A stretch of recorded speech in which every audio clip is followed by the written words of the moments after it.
गर्मियों की छुट्टियाँ। गर्मियों की छुट्टी शुरू होने से पहले सारे स्कूल जाने वाले बच्चे बहुत एक्साइटेड होते हैं और पहले से ही उनकी प्लानिंग होने लगती है कि इस बार हमें गर्मी की छुट्टियों में कहाँ जाना है। किसी को हिल स्टेशन जाना है, किसी को नाना जी के घर जाना है, तो किसी को दादाजी के घर जाना है। और हम मॉम्स को भी गर्मी छुट्टियों का बहुत ही बेसब्री से इंतज़ार होता है, क्योंकि पूरे साल में यही तो टाइम है जब हम अपने मायके जाकर खुद को थोड़ा सा रिलैक्स कर सकते हैं। चलिए आज की कहानी शुरू करते हैं। गर्मियों की छुट्टी में एक लड़का घूमने अपने दादाजी के घर आया। लड़का उछलते कूदते अपने दादाजी के पास पहुंचा और बड़ी खुशी से दादाजी से लिपट गया और बोला, दादाजी जब मैं बड़ा हो जाऊंगा एक सक्सेसफुल इंसान बनूंगा। दादाजी क्या आप सफल बनने के तरीके बता सकते हैं कि मैं कैसे सफल बन सकता हूँ? दादाजी कुछ बोले बिना सिर हिलाकर हाँ बोले और बच्चे का हाथ पकड़कर एक पौधे वाली दुकान में ले गए और वहाँ से 2 पौधे लेकर आए और बच्चे से बोले, एक पौधा खुले आसमान के नीचे लगा दो और दूसरा पौधा घर के अंदर लगा देना। अपने दादाजी के कहने अनुसार बच्चे ने वैसा ही किया। अब कुछ देर के बाद बच्चे ने अपने दादाजी से कहा, दादाजी जो घर के अंदर गमले में पौधा लगा है उसका भविष्य ज़्यादा अच्छा होगा और जो पौधा घर के बाहर खुले आसमान के नीचे लगा हुआ है उस पौधे का भविष्य ज़्यादा अच्छा नहीं हो पाएगा। तो दादाजी बोले, ऐसा क्यों? तो बच्चे ने बोला, दादाजी क्योंकि गमले में जो पौधा लगा हुआ है वो हमारी देख रेख में सुरक्षित है और जो खुले आसमान के नीचे लगा है वह असुरक्षित है, क्योंकि बाहर खुली हवा एवं आंधी, तूफान, पानी, पत्थर और जानवरों के कारण।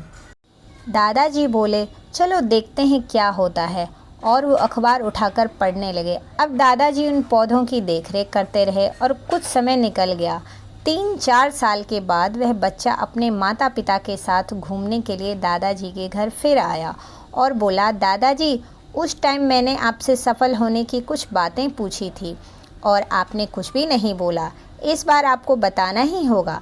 दादाजी मुस्कुराते हुए लड़के को उस जगह ले गए जहाँ पर उन्होंने गमले में पौधा लगाया था और वह पौधा एक बड़े पेड़ में बदल चुका था।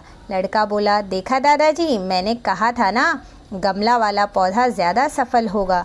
देखिए कितना हेल्दी है, आपने तो बहुत अच्छे से इसकी देखभाल की है। अब दादाजी ने उस बच्चे को वहाँ ले गए जहाँ खुले आसमान के नीचे पौधा लगाया था। दादाजी बोले, इसे भी देख लो। जब वह लड़का अपने दादाजी के साथ वहाँ खुले आसमान के नीचे आया उस पौधे को देखने, तो वो क्या देखता है कि वह छोटा सा पौधा एक विशाल वृक्ष बन चुका है। उसकी शाखाएं और लट दूर दूर तक फैली हुई थी और कुछ राहगीर उस पौधे के नीचे आराम से विश्राम कर रहे थे। अब दादाजी ने उस बच्चे से पूछा, बताओ कौन सा पौधा ज़्यादा सफल हुआ? लड़का कुछ शर्माते हुए बोला, दादाजी ये कैसे हुआ? इसे तो बाहर कितने खतरों का सामना करना पड़ा होगा। दादाजी बोले, बेटा जब तक खतरों का सामना व्यक्ति नहीं करता तो वह सफल नहीं हो सकता। गमले वाला पौधा तो बस उतने में ही सिमट कर रह गया, लेकिन बाहर वाले पौधे के पास आज़ादी थी अपनी शाखाएं कितनी भी फैला ले, आसमान में अपनी शाखाओं को बढ़ा सकने की और प्यास लगने पर अपनी जड़ों को पानी के लिए मिट्टी के अंदर तक फैलाए। बड़े से बड़े आंधी तूफान का डटकर इसने सामना किया, इसलिए आज इतना बड़ा और मजबूत पेड़ बन पाया है। बेटा जिस पौधे को तुम कह रहे थे कि पानी, खाद, सही धूप के कारण ये पौधा मजबूत हो जाएगा, वह तो बस गमले की क्षमता के हिसाब से ही बढ़ पाया। और मैं तुम्हें यही समझाना चाहता हूँ कि अगर उसे तुमने अपने अंदर बिठा लिया तो तुम जिंदगी में शायद सफल हो भी जाओगे, लेकिन तुम अगर जीवन भर सिर्फ अच्छे विकल्पों को ही चुनते रहोगे तो तुम कभी भी उतने सफल नहीं हो पाओगे जितना तुम्हारी क्षमता है।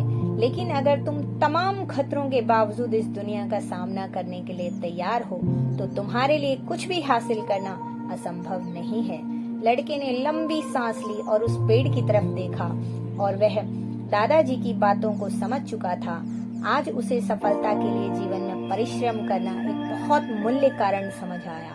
यदि हम परिश्रम नहीं करेंगे तो हम बड़ी सफलता हासिल नहीं कर पाएंगे।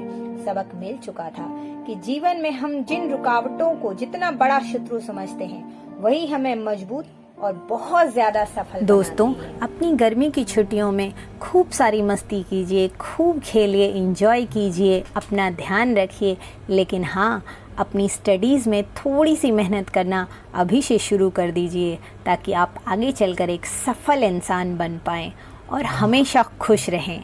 और हाँ, मेरे चैनल को लाइक सब्सक्राइब तो करना बिल्कुल ना भूलें। Thanks for watching. Bye bye, मिलते हैं अगली स्टोरी में।